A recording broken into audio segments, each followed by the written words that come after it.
It was around 6 in the morning when I opened the door of my solitary house in the Adirondack Mountains to breathe in the fresh forest air, filled with the scent of pine and morning dew. I, Aiden Brody, a former journalist and now aspiring writer, wasn't truly awake yet and simply stepped outside in my worn flannel shirt and tattered shoes, yawning and dreaming of a strong coffee to help me wake up and begin another day in my self-imposed wilderness retreat. And in that moment, I froze, as if struck by an electric shock, because there, just a few steps away, stood a massive black bear, its presence seeming to fill all the space around, making the air feel dense and still. The animal didn't move, didn't growl, showed no signs of aggression. It just stood there on my porch, breathing heavily, its body trembling and its fur matted and damp, as if it had just emerged from a raging river or a fierce battle with an unknown enemy. What struck me most were the eyes of this predator, dark, wet, almost human eyes, from which tears seemed to flow, running down its face in small rivulets like a broken faucet. I had never seen a wild animal cry before, and the sight pierced my heart, making me forget the fear of this powerful creature that could have shattered my skull with a single swipe. Only then did I notice that the beast held in its mouth the lifeless body of a bear cub, its limbs limp, head thrown to the side, showing no signs of life, like a rag doll abandoned by a careless child. In that moment, I realized that this wasn't just a bear, it was a mother, and she was carrying her dying cub. I wanted to slam the door shut and grab the old rifle hanging on my kitchen wall, the natural reaction of anyone confronted with a wild animal on their doorstep, but something in the predator's behavior, in that silent maternal desperation, stopped me. It made me feel that this wasn't a threat, but a mother on the edge of a tragedy too deep for me to name. My heart pounded in my chest as I slowly backed away, never taking my eyes off the mother bear, who, to my astonishment, took a few cautious steps forward and gently, with a tenderness almost human, laid her cub directly on the wooden floor of my porch, then stepped back, sat on her haunches, and stared at me, unblinking, as if waiting for something I didn't yet understand.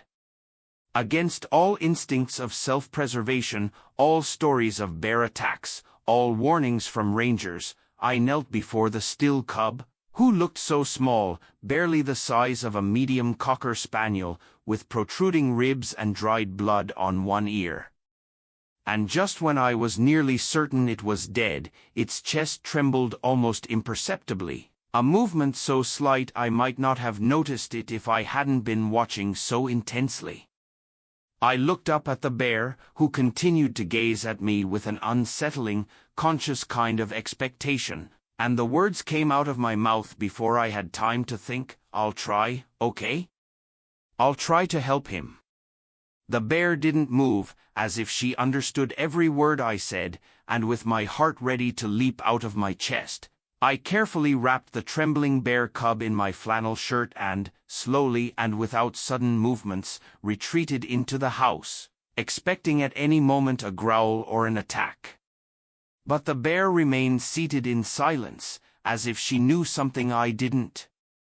Once inside, I laid the cub on the couch and frantically began gathering anything that could help: towels, a heating pad, water bottles, acting more on instinct than knowledge, glancing out the window where the bear remained a still shadow, watching over my home. The cub was cold to the touch, limp, but had not yet crossed the final threshold. I stood in the middle of my living room, holding this nearly lifeless creature in my arms, thinking, what the hell do I do now? And in that moment, I understood this wasn't just a strange encounter with wildlife, not just some bizarre twist of fate. It was something more, something that had chosen me despite all the laws of nature and common sense. I wasn't ready for this responsibility, but it seemed the bear was ready to trust me, and she waited, positioned on the edge of my property, watching the house all day as I tried to save her cub, who seemed unwilling to leave this world without a fight.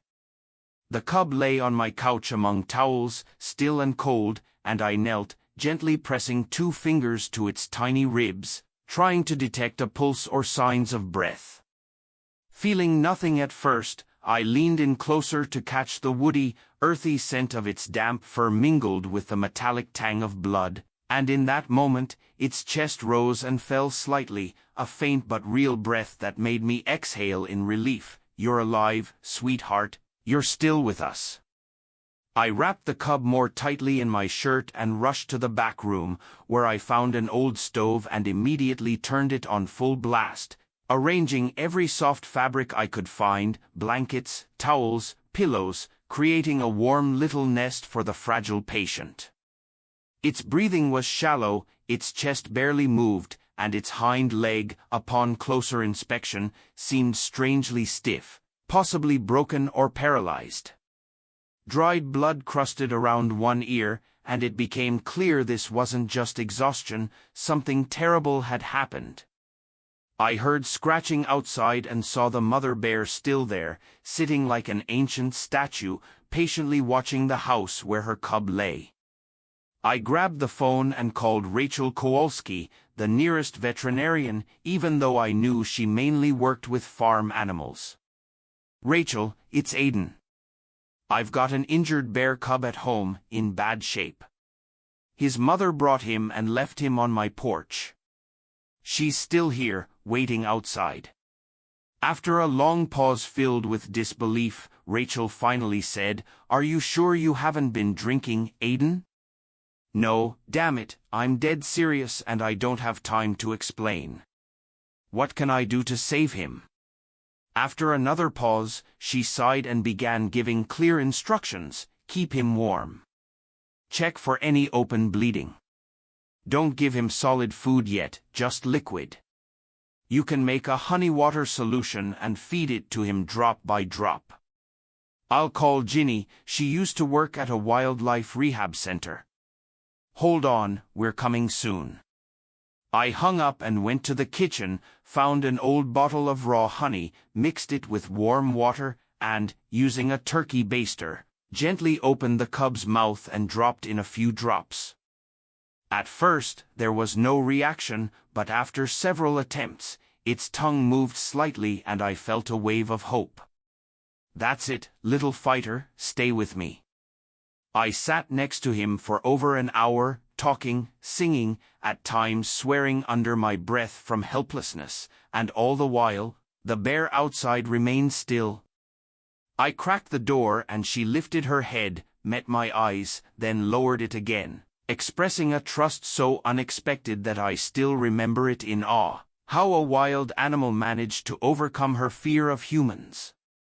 Around noon, for the first time, the cub moved his paw, just a little, lazily, as if testing whether his muscles still worked, and I laughed in relief, unaware of the tears streaming down my cheeks. "You're not dying today, sweetheart." "I won't let that happen," I whispered, looking at the cub, even as panic gnawed at me, knowing I was just a writer with a handful of towels and a hot water bottle trying to save a wild animal I knew nothing about. By mid-afternoon, my living room looked like a chaotic vet clinic, blankets on every surface, towels piled everywhere, the heat on full blast, and a bear cub lying at the center, bandaged like a newborn, with one leg exposed. The wound on the leg had begun to bleed again and, upon closer examination, looked like a bite, swollen, red, clearly infected, potentially more dangerous than exhaustion. I grabbed hydrogen peroxide, which I usually used on my own cuts, soaked a cloth, and carefully dabbed the wound. The cub flinched, and that made me happy. A reaction meant he was still fighting, that his nervous system still worked. A low grunt came from outside and I looked out the window again. The bear hadn't moved an inch, still sitting there, massive and still, but her eyes followed every movement inside the house. I cracked the door and whispered, "He's still with us, barely, but he's hanging on." She didn't growl, didn't move, just took a deep breath, as if she understood. I returned inside and sat beside the cub, gave him more honey water, and this time he smacked his tongue more clearly, trying to lick the sweet liquid, a small but definitive step forward. My phone rang again. It was Rachel. "Ginny says you're crazy, but she's on her way with some meds. You'll have them in a couple of hours. God bless her. His leg is bleeding, looks like a bite, and I think he has a fever," I said quickly. "Keep him warm, no sudden movements, keep him hydrated, and for heaven's sake, don't open the door wide.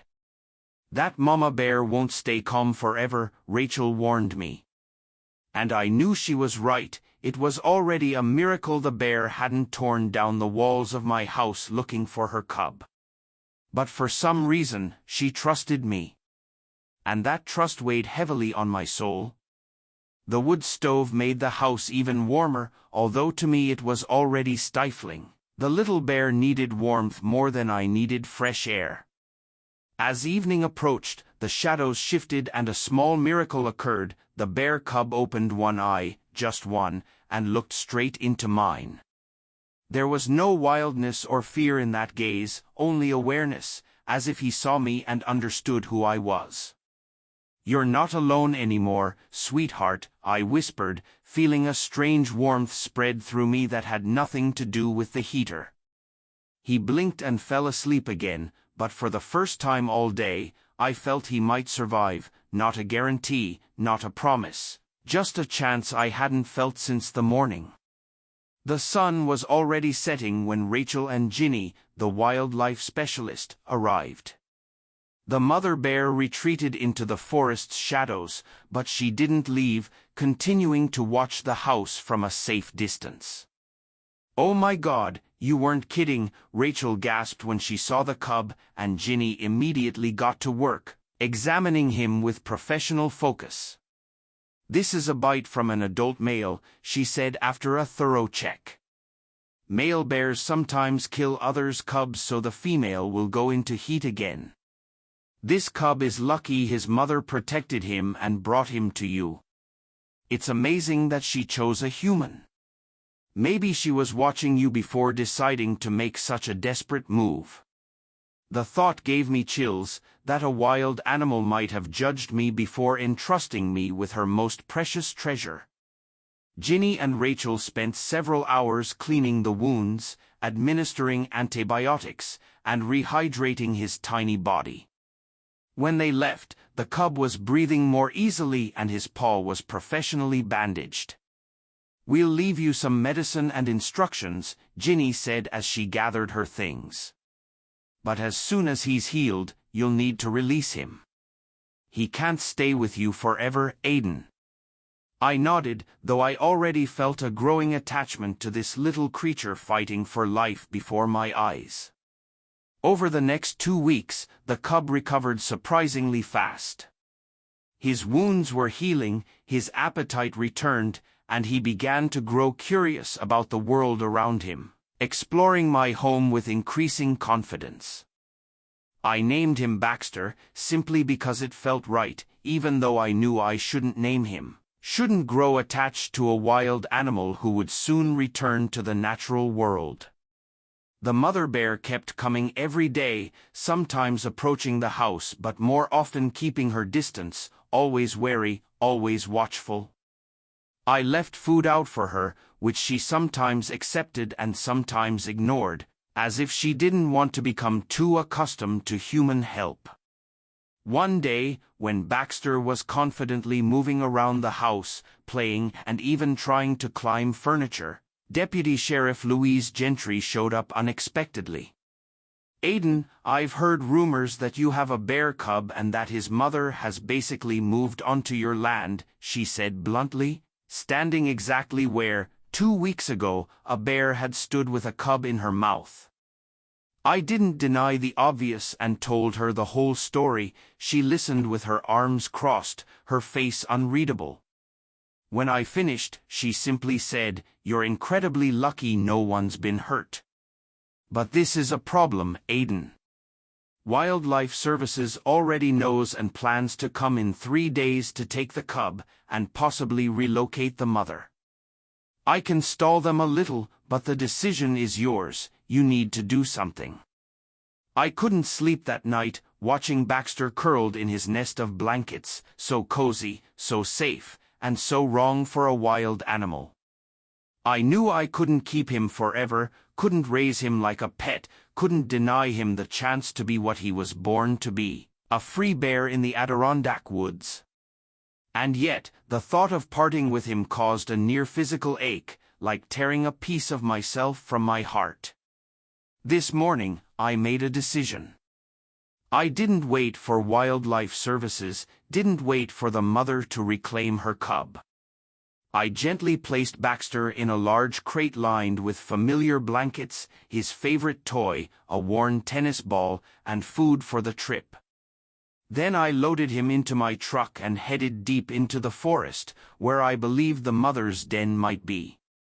I drove slowly along forest roads, carefully watching for signs of bear activity, until I reached a clearing surrounded by dense spruce trees. I stopped there. Getting out of the truck, I opened the crate. Baxter peeked out, blinking in the bright light, sniffing the familiar forest scents. "This is your real home, sweetheart," I said, my throat tightening. I stepped aside, giving him space to come out and look around. He took a few hesitant steps, then stopped and looked at me, as if asking what was happening, why we were there. And in that moment, we both heard the crack of branches. A bear was watching us from the edge of the clearing, cautious, but not hostile. Our eyes met, and I saw that same strange awareness that had struck me on the first day. I stepped back further, showing I was no threat, that I was giving back her cub, returning him to the world where he belonged. Baxter froze, glancing between me and his mother, torn between two worlds, between trust and instinct, between human warmth and nature's call. The bear made a low sound, somewhere between a grunt and a purr, and the cub turned to her, took a few hesitant steps, stopped, then a few more. My heart was ready to burst as I watched the distance between them close, as motherly love reunited two beings once separated by cruelty and chance.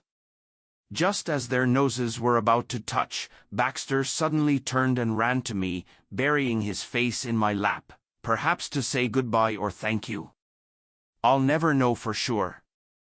I sat down and allowed myself to stroke his fur one last time, whispering words he couldn't understand, but maybe felt. "Go live your life, brave little man. You've got this." Then I gently nudged him toward the bear, and this time he didn't hesitate. With small leaps, he reached his mother, and she sniffed him thoroughly, as if confirming he was truly her cub, safe and sound. And then something happened that I didn't expect. The bear raised her head and looked me straight in the eyes, and to my astonishment, she tilted her head slightly before turning and walking into the forest, her cub following. He looked back only once before vanishing into the trees forever. I stood in the clearing for a long time, feeling a strange mix of bitterness and fulfillment, loss and rightness. Like I'd closed the chapter of a book I never meant to write, but one that changed me forever. I returned to my empty home, which now felt too quiet, too spacious without a small brown whirlwind turning everything upside down. I gathered the blankets, toys, bowls, all signs of Baxter's presence, and put them in a box, which I stored in the attic, knowing I wouldn't need them again but unable to let them go. Months passed. I went back to my normal life, writing my book, walking in the forest, enjoying the silence. But sometimes, especially at twilight, I'd step out onto the porch with a cup of tea and stare into the forest's edge, knowing that somewhere out there lived a bear cub who once slept on my couch and drank honey from my palm. And one autumn morning, I stepped outside and found a small gift on the porch, a handful of ripe wild berries, neatly arranged in a little pile, as if someone had carefully gathered them. No one was around, but I knew who it was, and I smiled, looking into the forest where a shadow flickered, perhaps just a trick of the light, or perhaps the mother and cub who had briefly become part of my life were letting me know they remembered that they were safe, that the border between our worlds is sometimes thinner than we think. And ever since, each autumn when the leaves begin to change, I find small gifts on my porch, berries, pine cones, once even a beautiful stone, as if someone is saying, "We're still here. We remember. We're grateful." It reminds me that sometimes the most important encounters of our lives come without warning, and the deepest connections form in the moments we least expect. Now, when I write my book, I often think of that bear who entrusted me with her most precious gift, and the little cub who taught me that to love is to let go. In a world where the lines between wild and tame seem so clear, they reminded me that compassion transcends species, and trust can arise in the most unexpected places, overcoming fear and prejudice. And when visitors ask about the carved wooden bear figurine I keep on my shelf, I smile and say it's just a souvenir from the Adirondacks.